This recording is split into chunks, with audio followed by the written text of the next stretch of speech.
പെട്ടെന്ന് തയ്യാറാക്കാൻ പറ്റുന്ന ഒരു കുഴിമന്തി എങ്ങനെയാണ് ഉണ്ടാക്കുന്നത് നോക്കുന്നത്. ഫാദേഴ്സ് ഡേക്ക് ആണല്ലോ, നമുക്കൊരു കുഴിമന്തി അങ്ങ് ഉണ്ടാക്കി കൊടുത്തേക്കാം. അപ്പോൾ ക്യാപ്സിക്കം രണ്ടായിട്ട് അരിഞ്ഞ് കുനുകുനായിട്ടങ്ങ് അരിയണം.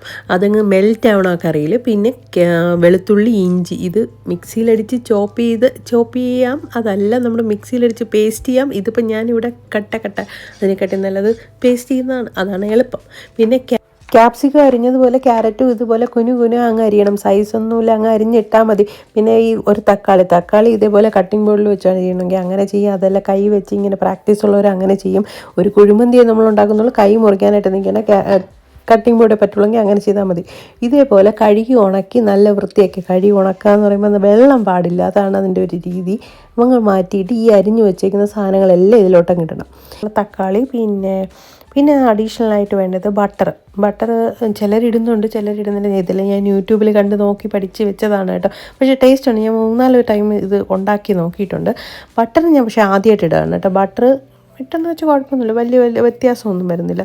പിന്നെ ഈ ഹോൾ ഗരം മസാല പൊടിയൊന്നും നമ്മൾ ഉപയോഗിക്കുന്നില്ല. അപ്പോൾ അതുകൊണ്ട് ഗരം മസാല ഇടാന്ന് ഒരുപാട് വാരിക്കോരിയൊന്നും ഇടണ്ട. പിന്നെ ഉള്ളത് മാഗി ക്യൂബ്, അത് മസ്റ്റാണ്.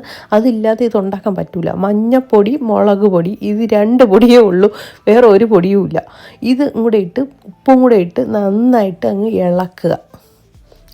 ഇളക്കി തിരുമ്മി പിടിപ്പിച്ചിട്ട് ഒരു മണിക്കൂർ വേണമെങ്കിൽ നിങ്ങൾക്ക് തലേന്ന് ചെയ്യാം. തലേന്ന് നിങ്ങൾ ഫ്രിഡ്ജിലെടുത്ത് വെച്ചിട്ട് പിറ്റേന്നെടുത്ത് കുക്ക് ചെയ്യാം. എന്തായാലും കുക്ക് ചെയ്യാൻ പറ്റില്ല, ചിക്കൻ ചിലപ്പോൾ നിങ്ങൾ മേടിക്കേണ്ടി വരില്ലേ. പിന്നെ കുഴിമന്തിയുടെ റൈസ് എങ്ങനെ ഉണ്ടാക്കുന്നത് നോക്കാം. അതിനായിട്ട് സ്റ്റെല്ല റൈസ് 1 മണിക്കൂറിന് മുന്നേ നമ്മൾ കോത്ത് വെച്ചിരിക്കണം, അല്ലെങ്കിൽ ഉണ്ടാക്കാൻ പറ്റില്ല. അതല്ലെങ്കിൽ കല്ല് പോലെ ഇരിക്കുക, ഉണ്ടാക്കുമ്പോൾ കുറേ കിടന്ന് പാടുപെടേണ്ടി വരും.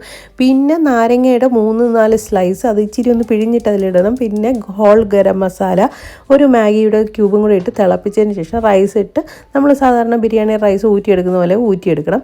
എന്നിട്ട് ഈ ചിക്കൻ അത് വേറൊരു പാത്രത്തിൽ കുറച്ച് ഓയിൽ ഒഴിക്കണം. കാരണം ഞാൻ നേരത്തെ പറയാൻ മറന്നുപോയി, ഒരു ഇച്ചിരി നല്ല രീതിയിൽ ഓയിൽ ഒഴിച്ചിട്ട് വേണം ഇതിട്ട് ഒന്നിന് തിളപ്പിക്കണം, നന്നായിട്ട് തിളപ്പിക്കണം. ഇതിപ്പോൾ തലേന്ന് നിങ്ങൾ ചെയ്യുന്ന തലേന്ന് എണ്ണ ഒഴിക്കാൻ കേട്ടോ, ഞാൻ അന്നേരം തന്നെ ഒഴിച്ചായിരുന്നു, പറയാൻ മറന്നുപോയതാണ്.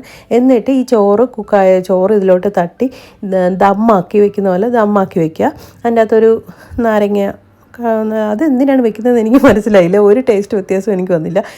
ഇനി ഞാൻ വെച്ചതിൻ്റെ നാരങ്ങയുടെ കുഴപ്പമാണെന്ന്.